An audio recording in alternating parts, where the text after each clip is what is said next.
Okay, I'm Jack Holler. I was born in Randolph, Kansas, north of Randolph, Kansas, on a little farm about 4 or 5 miles north of Randolph in June the 27th, 1923.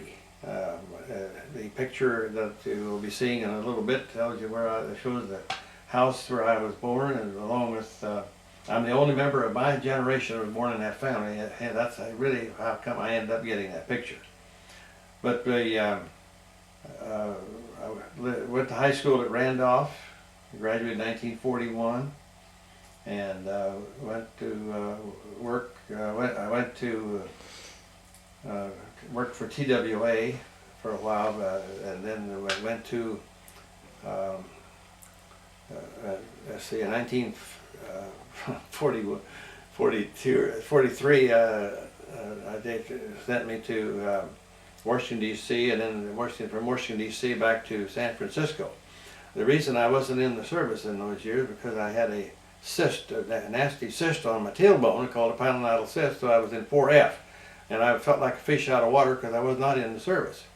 And but consequently, I decided I would fly in the TWA Intercontinental Division and fly to North Africa and to Europe.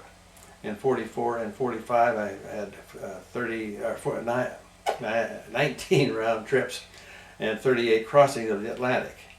And I was a flight radio operator. I went to radio school for 9 months in Kansas City. I forgot to mention that. But anyway, right after the 1945, I quit flying in July of 45. And Maxine, there's an airplane right there that I flew in. It's a DC-4. C-54, the biggest airplane they had at that time, and I sat right behind the captain. I had a lot of interesting experience. But anyway, then in 45, I moved back to Kansas City as a ground station operator in July, and in November, Maxine and I got married at St. Mark's Church on November 18th, 1945. I got my first automobile in September of 45. 1940 Chevy Club Coupe, and then Maxine and I we both worked in Kansas City until 49 when we decided we did not want to raise our family down there, so we moved back to Blue Rapids area. Actually, we moved to her dad's and mom's farm out south of town, a little 80-acre farm. Everybody thought we'd lost our mind because we did quit pretty good jobs, and but we never have been sorry at all that we didn't raise our kids down there. So coming back in 45, it was a pretty bleak situation for a while. I worked for the township and did odd jobs and try to keep the wolf away from the door. And then in 1950, a little girl, Jackie, was born at our house, and that was a nice, lovely experience for us. And we kept right on, excuse me, kept right on working different things, and we did some custom work with a combine and a baler, and then in 1955 we moved, in 54 we had a baby boy, Don Holler, and he's been a nice asset to our family. And in 1955 we moved to town, and we moved right, the first house east of the St. Mark's Episcopal Church is where we live, and it was a lovely location. Lived there for quite some time. In fact, until 1963 when I started building houses. But when it got back to Blue Rapids, why there were a lot of businesses, probably twice as many almost as there are right now in 07. But I can remember Ed Niesda, druggist, Floyd Zurich, druggist, pool there. I think we had about 5 or 6 pool halls. Well represented, and of course the bank was here, and we had a dentist up above the bank. The longest steps I ever saw in my life to get up to that place. What was his name? Dr. Kramer was his name, and Brokey's Hardware was there, over in the northeast corner now, where Mark Rowe is now, and Penny Marvin, a guy. Right north there was a building right north of the library where Penny Marvin had his little shop to sell candy and everything. And then they had a clothing store over in the northwest corner of town. Now, well, it was used as a laundromat for a while. That was the name of, Yeah, I'm trying to think the is that name. Mosier's? Mosier's Clothing Store, correct. I knew both of them. And there were a whole bunch of filling stations in town. I just don't remember near all of them, but there were 4 or 5. And but competition, of course, has eroded that. But we still have 3 here in town. But yeah, 3. But anyway, a very interesting experience for us to come back and in 1960, let's see, I'm off for 10 years, 1953, I rented the big Stocks ranch out west of Cedar Rapids, 700 acres. Farmed it for several years, and Mr. Stocks passed away in 56, and then we bought the place in 59, and on a 20-year contract, and farmed it for 20 years. Fences were terrible. I put in at least 13 miles of new 4 or 5 wire fences. I had 7 ponds and 7 pastures and 7 ponds, and I loved to work out there by myself most of the time. However, I had a lot of alfalfa, had a big barn. I had 10,000 bales a number of years, and kept that farm until 1979. Sold it to Dr. Steinfort and Dr. Negley at 2 veterinaries. And then in that same year, in 1980 it was, we bought the old lamb farm at Maxine grandparents' place south of Cedar Rapids.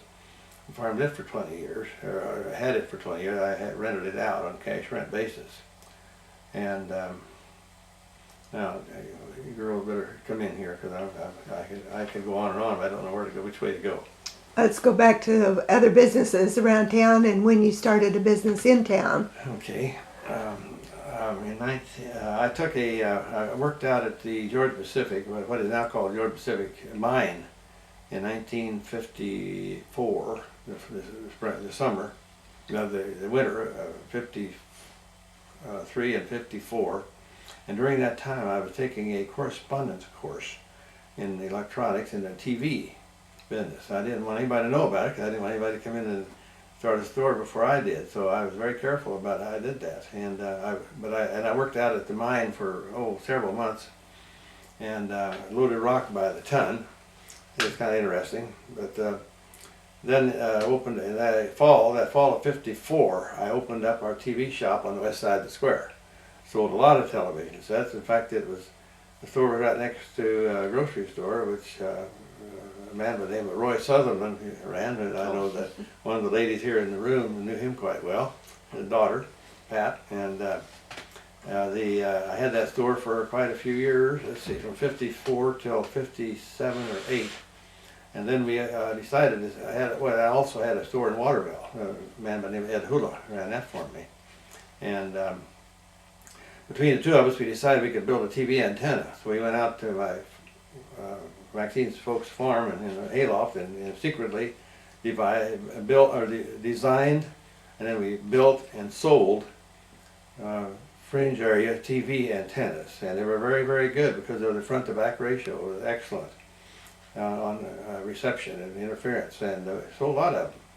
But then in '59, had a chance, we ended up buying the Stocks place, and then I sold out the TV antenna business and the TV business. The man in Waterville took over the antenna business, but never did anything with it. He just let it die. Did he have an antenna sitting in his yard? I don't think, no, that's not the one. Not the one that you did? No, that's not the one. Do you have a picture of it somewhere? Pardon? Do you have a picture of the antenna somewhere? I don't, and I do have one. There's one here in town I'm keeping track of, but they're still not quite ready to turn loose of it. I'll try to get it sometime. It's kind of messed up, but I can fix it up. But it was called the Wave King, and I've got boxes, and I cut out the Wave King thing. I'm gonna give one to each of my grandkids. But so then after I sold that out, we bought the Stocks place, and still had the TV shop. for a while, not very long, because I sold that out, like I said. And then, let's see, I'm kind of lost here for a minute on what I did after I bought the stock. It's so busy out there, but and that'd be 59 in the 60s.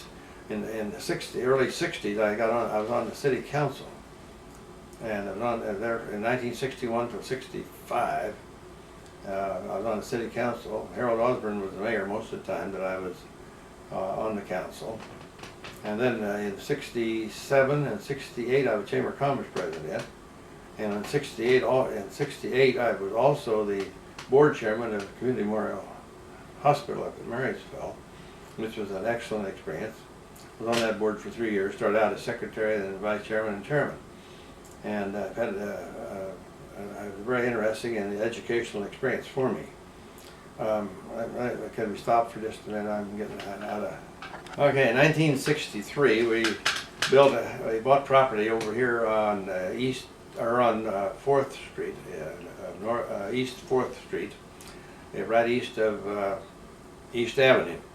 Well, I bought two parcels of land, one on the north side of the 4th Street and one on the south side. 4th Street didn't go through there when we bought that property. And it was an old nursery, and it was actually a cornfield. And we bought that from a guy by the name of Orville Nordquist. And we plotted out the property, and we had 8 lots on the north side of the street, which is now called Holler Subdivision Number 1, and 8 lots on the south side of the street, which is called Holler Subdivision Number 2, which is very interesting to me. I had no idea that they ever do that, because that's going to be on the plot map forever. And I'm really proud of that, and never even gave that a thought. But anyway, in 1963, that's when we started building. We started building houses, pre-cut houses out of Street Lumber Company in Kansas City, Missouri. They were not prefab, they were pre-cut. A lot of the rafters were all cut, and all the rafters were cut and everything. And it was very interesting. We built the first house we built was Gene Lott's house now, where they lived. And then the third house was up the street there where Kenny Fincham used to live, and now I believe it's Norma Gaston. And then the 5th house was ours. And the 5th house we ever built was ours, which was 401 East 4th Street. And we built houses there for several years, and I had a crew that was pretty good. But then after a little while, I got to the point where I couldn't keep up with both farming and building houses, so I gave up the house building business until Don got out of high school. My son Don got out of high school, and we started building again. And we went clear over to Valley Falls and built a house for a friend, for a relative, and did several. We've got houses in Randolph, Waterville, Marysville, of course, Blue Rapids, and quite a few out in the country. 38 houses altogether that I built in at 2 different times. So I think that's about all I need to talk about on the house building. 1962, when we purchased this property that I was talking about on 401 East 4th Street through there, we had a lot of little maple trees coming up from one of the trees that was planted for resale many years ago in a nursery. They were just sprouts, they were about 4 or 5 feet tall, and just thick, really thick. So after I had the lots plotted out, I had 60 to 80 foot lots, so I would plant a tree on the corner of each lot and one in the middle, 40 feet apart. And I am very proud of that thing, because they're really pretty in the fall. To this day, in 07, when I first planted them, we saw one little sprout up about 4 feet. Didn't look like it would ever get big enough to touch. But it took about 35 years before they would finally touch. Pretty, yeah. And the first 2 trees that I planted were down in front of the house that we used to live in down there right east of the Episcopal Church. They're really some of the most beautiful trees in town. And but anyway, then during, let's see, 1980, I'm going to jump up here a ways. Maxine and I bought some property in Colorado, 5 acres near Woodland Park, right straight north of Pikes Peak. I built a house out there, about 1,300 square feet, 2 big bedrooms, 2 bathrooms. And we had a lovely time with that, entertaining friends and family. Kept it for 9 years and sold it. Now, I think they kind of like to have me start out with the businesses that were in town when we moved back in 1949. The bank, of course, was there. Right next to the bank was a barber shop. My barber for a lot of years, my name won't come to me. And then the next building was a furniture store, and oh boy, the Breaks? Was it Breaks? no, before Breaks. Hill. Hill. Kenneth Hill ran it. He was a mortician also. Cap Wager ran the barber shop. Finally came to me. And then on south of the furniture store, there was a restaurant that was really a going restaurant, Steamer's Cafe. And it was a lovely restaurant. It was very good eating, and it was very well used on a Wednesday night. There used to be dances at the community center, the community hall, where the theater, the old theater west of the bank.